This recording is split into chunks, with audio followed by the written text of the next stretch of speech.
আত্মবিশ্বাসের জন্ম দেয়, আত্মবিশ্বাস আশা জাগায়, আশা শান্তির জন্ম দেয়। জীবন হোক কর্মময়, নিরন্তর ছুটে চলা, চিরকাল বিশ্রাম নেওয়ার জন্য কবর তো পড়েই আছে। দুঃখের গোলকধাঁধা থেকে বেরিয়ে আসার একমাত্র উপায় হলো ক্ষমা করা। খারাপ মানুষের সঙ্গের চেয়ে একা থাকা অনেক ভালো। যে কোনো কাজ সম্পন্ন করার আগে অসম্ভব মনে হতে পারে, চেষ্টা করলে সম্ভব হয়ে যায়। সাফল্য খুব সহজ ব্যাপার। সঠিক কাজটি সঠিকভাবে সঠিক সময়ে করে ফেলা প্রয়োজন। সফল মানুষেরা কাজ করে যায়, তারা ভুল করে, ভুল শোধরায়, কিন্তু কখনো হাল ছাড়ে না। প্রাপ্তি আর প্রত্যাশার পার্থক্য হলো দুঃখ। তাই নিজের প্রত্যাশাটা একটু কমিয়ে ফেললে দুঃখ কমে যাবে। নিজের প্রতি বিশ্বাস রাখলে, যোগ্যতার উপর ভরসা থাকলে সফলতার পথের সন্ধান পাওয়া যায়। কখনো ভেঙে পড়তে নেই। পৃথিবীর যা কিছু হারিয়ে যায়, অন্য কোনো রূপে সেটি ঠিকই আবার ফিরে আসে জীবনে।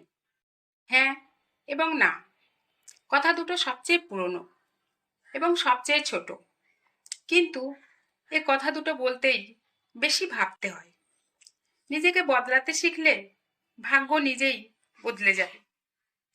সৎকর্ম যতই ছোট হোক, তা কখনো বৃথা যায় না। আপনি যা চান তা যদি আপনি না পান, তবে এর অর্থ হলো আপনি আরো ভালো কিছু পাওয়ার যোগ্য। যদি খুব ভালো কিছু করতে না পারি, তবে ছোট ছোট কাজ খুব ভালো করে করতে হবে। সুখ আমার কি আছে বা আমি কে, তার উপর নির্ভর করে না। এটি শুধুমাত্র নিজস্ব ভাবনার উপর নির্ভর করে।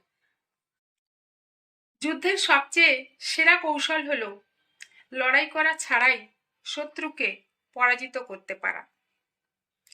সব ধরনের অনিশ্চয়তা, হতাশা আর বাধা সত্ত্বেও নিজের সবটুকু দিয়ে সফল হওয়ার চেষ্টাই মানুষকে দুর্বলদের থেকে আলাদা করে।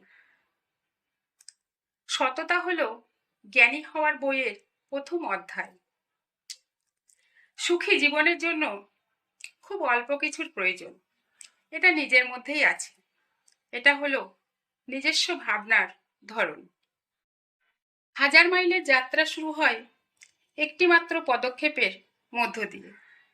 সুযোগ যদি দরজায় কড়া না নাড়ে, তবে নতুন একটি দরজা বানাতে হবে। বুদ্ধিমানেরা তখন কথা বলে যখন তাদের কিছু বলার থাকে। বোকারা কথা বলে যখন তারা ভাবে তাদের কথা বলতে হবে। জীবনে উন্নতি করার গোপন সূত্র হলো কাজ শুরু করা। সুখ কখনো সম্পত্তি বা অর্থের উপর নির্ভর করে না। সুখের বাস আত্মার গহীনে।